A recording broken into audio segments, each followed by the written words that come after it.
Welcome, Jain Saab. Hello. And this is a tremendous achievement. Yes, indeed. Thank you to you, sir. You have proved a point that if you are determined, if you are hardworking, if you are someone who is focused, then no challenge is challenge at all.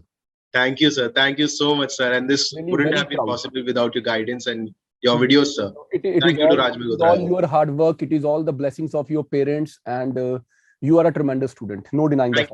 Thank you. All right. So, Samyak, like students, they have many questions in mind. My students have asked me many questions, which I would now want you to give answer to, because now your answers are like something coming from horse's mouth. So, sure, sir.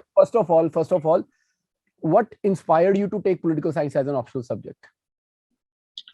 Sir, I always had a keen interest in politics and international relations. Right. Also, when I was in journalism, the interest just grew. So I took up a master's course in JNU in the same field. And that is why it became a natural subject of choice as an optional for UPSC. Great. And now students wonder, like, if they have to choose this as an optional subject, should they first start with NCERTs or straightway jump to the advanced level books? If somebody is not having particularly a background, if they are like, let's say, engineering background student or others. So then I would recommend them that NCERTs are always good for building a base if you are not from humanities background and if you do not know anything about the realm. Because political science and PSIR is a very popular subject and it is taken up by a lot of people, even from the ones coming from non-humanities background, especially sciences. So you can start from NCERT and then build up your way. All right, great.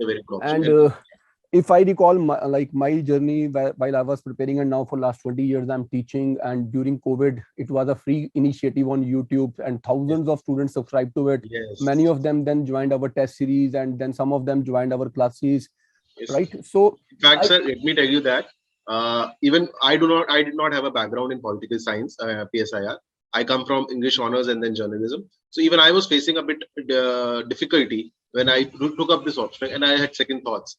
But then I landed upon the Raj Malhotra IS Academy channel on YouTube, and I saw some of your videos, and they did really help me a lot in grasping those concepts and helping me write those better answers. That's really very humble of you, but I still believe that it is all your hard work. And to what an extent now, obviously, yes, you would not have been just relying on those lectures, few of those lectures or the PDFs that I shared. So you would have been reading some good standard textbooks for sure. So shall we say that Subrata Mukherjee is now a complete book for Western thought, or do we need to add few more books to it? Subrata Mukherjee is definitely a good book to it.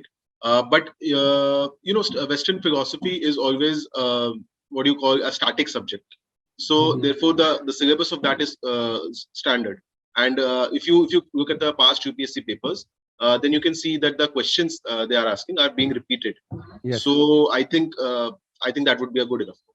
And for international relations, which book you prefer personally? Is it Andrew Haywood, Global Politics, or Globalization of World Politics by Bellis and Smith? The first one, definitely Andrew Haywood. International relations is a very dynamic subject. Yes. But the section A of second paper is more of a static one. And I think Andrew Haywood does that better. It does a better justice to that subject. Usually students find it difficult to make notes of India foreign policy because there is no as such book available which is currently updated. Even if we look at Rajiv Sikri sir's book, it is not written again. It has not been revised. So what is your recommendation? There are multiple books for that. You can read Does the Elephant Dance if you want to Malcolm Bali. Yeah, and you can read the latest one, Dr. S. Jaishankar's book, The India Way. That is also a good starting point into the Indian diplomacy, Indian foreign policy.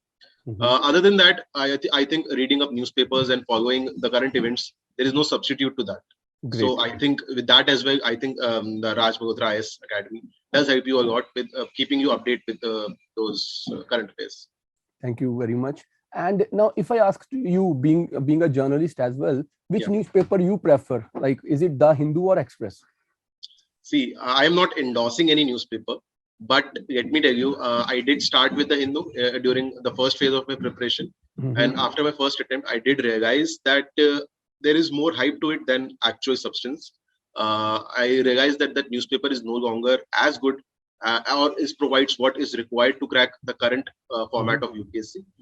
So therefore, then I switched over to the Indian Express, and that today I think is a very good newspaper.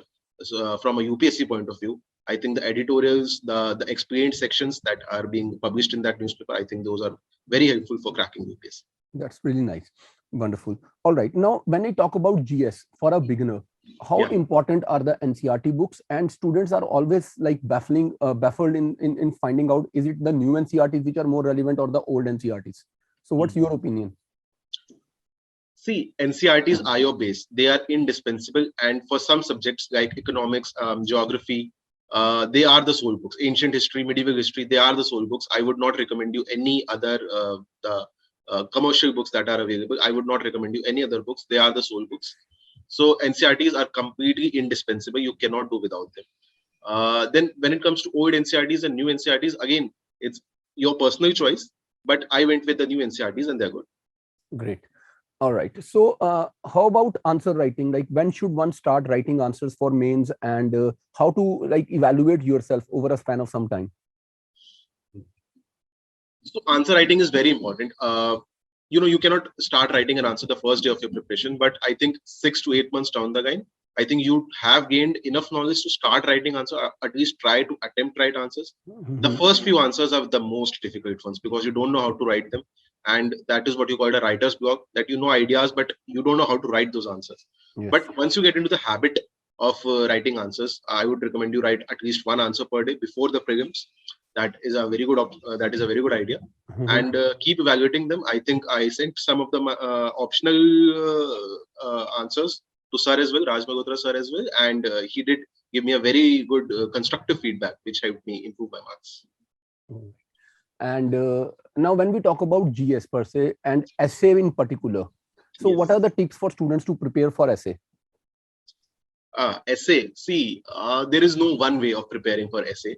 It is in sense a nutshell of whatever other things that you are reading or you're studying for UPSC.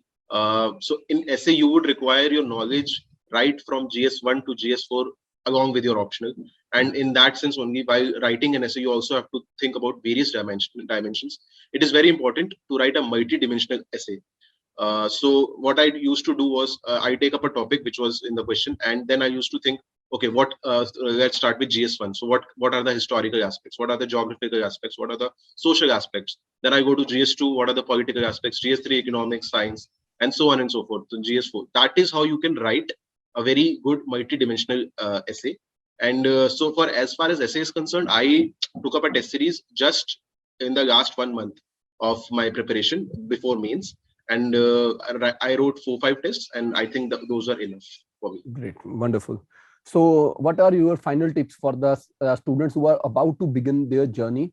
Because many of the students these days have realized that starting a little earlier while you are in your undergrad courses is always a better option, because then you have all the time while you are not, like, college doesn't consume more than 4 to 5 hours a day. Spending more time on social media, instead of wasting your time, you start a little early, and then you prepare that strong foundation where immediately after your graduation, you can qualify the exam.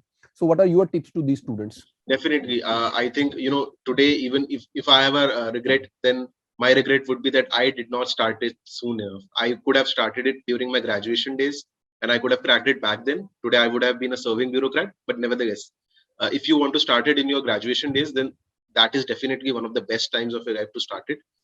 Second year would be a good year. In any case, third year would be the final call, and you can do it totally. Yes. And how should they start? What should be the basic steps that they should follow? Again, it does not matter whether you are in graduation or in post-graduation to start. The beginning point remains the same, your NCERTs. And what I did was I chose my favorite subject, polity, and I started with polity. Then I moved on to history, and then the next economics, and then the geography. Geography is the one that I liked the least. So I did all the other subjects, built up an idea about UPSC, and then I went to geography. So that's how I did it. Great. Wonderful. Thank you very much for sparing time. I know this is the time that you need to celebrate with your friends and family. Stealing your time is like a crime at this point of time. But this is very sweet of you that you could spare this much of time. Thank you, and God bless you. Thank you, sir. Thank you for your guidance. Thank you for your feedback. Right? Thank you, Ji. This wouldn't have been possible without you. God bless you. Thank you. Bye-bye. Thank you, sir.